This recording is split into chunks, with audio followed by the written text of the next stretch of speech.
آج تو اولاد ماں باپ کی خدمت ہی نہ کرتی، دور کی بات کیا کرنی۔ اس وقت اس کو ضروری سمجھا جاتا تھا، بلکہ اس کو جسم کی زکوٰۃ سمجھتے تھے کہ مال کی زکوٰۃ جیسے بندہ ادا کرتا ہے، اللہ کی رضا کے لیے کسی کی خدمت کرے، یہ گویا جسم کی زکوٰۃ نکل رہی ہے۔ ہم نے کبھی کسی کی خدمت ذمہ لی؟ سوچیں، کاش کہ اللہ ہمیں بھی توفیق دیتے۔ تو عمر لانوں نے لسٹ پڑھی تو اس کے اوپر لکھا ہوا تھا فلاں بندہ اور اس کی فلاں خدمت اس نے ذمہ لے لی۔ پڑھتے پڑھتے ایک جگہ ایک بڑھیا کا نام لکھا تھا کہ یہ بوڑھی عورت ہے، اکیلی ہے، اس کو خدمت کی ضرورت ہے، اور آگے جگہ خالی تھی۔ تو عمر لانوں نے کہا کہ اچھا اس کی خدمت میں اپنے ذمہ لے لیتا ہوں۔ انہوں نے اس کا ایڈریس نوٹ کر لیا اور اگلی رات فجر کی نماز جب انہوں نے پڑھی اگلے دن، تو فجر کے بعد وہ چلے گئے۔ دروازہ کھٹکھٹایا، اماں میں آپ کی خدمت کے لیے حاضر ہوں۔ اچھا خدمت کیا ہوتی تھی؟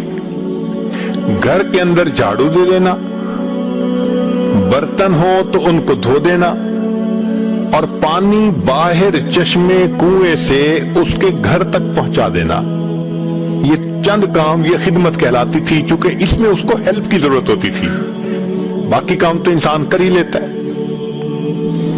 جب دروازہ کھٹکھٹایا تو بڑی اماں نے کہا کہ بھائی وہ تو کوئی خدمت کرنے آتا ہے، وہ کر کے چلا گیا۔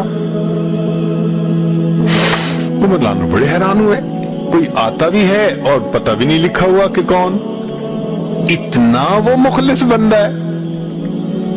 چلے میں اگلے دن تہجد کے بعد آ جاؤں گا۔ سیدنا عمر لانو نے اگلے دن تہجد پڑھی اور بڑھیا کے دروازے پہ، اماں میں خدمت کے لیے آ گیا۔ اس نے کہا بھئی وہ تو کوئی خدمت کے لیے آتا ہے اور خدمت کر کے چلا جاتا ہے۔ اماں کیا نام ہے؟ میں نے کبھی پوچھا نہیں، اس نے کبھی بتایا نہیں۔ قد کاٹ کیسے ہے، شکل کیسی ہے؟ بھئی وہ آ کے دروازہ کھٹکھٹاتا ہے، اماں پردہ کر لو، تو میں کمرے میں چلی جاتی ہوں۔ وہ سارے کام سمیٹ کے پھر میری کنڈی کھٹکھٹا دیتا ہے کہ پردہ ختم ہو گیا، باہر آ جاؤ، وہ باہر چلا جاتا ہے، میں آ جاتی ہوں۔ آج تک میں نے اس کی شکل بھی نہیں دیکھی۔ عمر لانو بڑے حیران، یہ کون بندہ ہے کہ جو اتنے اخلاص سے خدمت کر رہا ہے؟ وہ بھی عمر الخطاب تھے۔ کہنے لگے اچھا، اگلے دن عشاء کی نماز پڑھی اور جا کر اس بڑھیا کے دروازے کے قریب ہی چھپ کر بیٹھ گئے، دیکھتا ہوں کون آتا ہے۔ فرماتے ہیں کہ جب رات گہری ہو گئی، لوگ نیند کی آغوش میں چلے گئے، اس وقت میں نے دیکھا کہ کوئی بندہ بہت آہستہ آہستہ پاؤں اٹھاتے اٹھاتے اس بڑھیا کے دروازے کے قریب آیا۔ جب آیا تو میں نے پوچھا من انتا، بھائی کون ہے آپ؟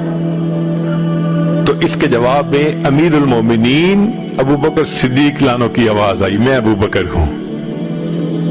میں نے کہا امیر المومنین، آپ نے لسٹ میں نام نہیں لکھا تھا؟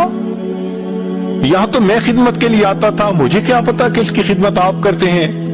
اور میں نے اگلا سوال پوچھا کہ امیر المومنین آپ کے پاؤں میں جوتے نہیں ہیں، آپ کے پاس تھے نہیں یا آپ گھر اتار کے آئے؟ تو سیدنا صدیق اکبر نے جواب دیا، عمر لوگوں کے آرام کرنے کا وقت ہے، میں نے اپنے جوتے گھر اٹھا کے رکھ دیے کہ ایسا نہ ہو میرے پاؤں کی آہٹ سے کسی کی نیند میں خلل نہ آ جائے۔ تو نبی علیہ السلام نے جو سبق پڑھایا تھا، پھر دیکھو صحابہ اللہ عنہ نے اس سبق کو کیسے یاد کیا تھا۔ وہ کسی کا دکھ نہیں دیکھ سکتے تھے، وہ دکھ شیئر کرتے تھے ایک دوسرے کے۔ ان کی زندگیوں کو دیکھ کے احساس ہوتا ہے کہ انسانیت اس کا نام ہے۔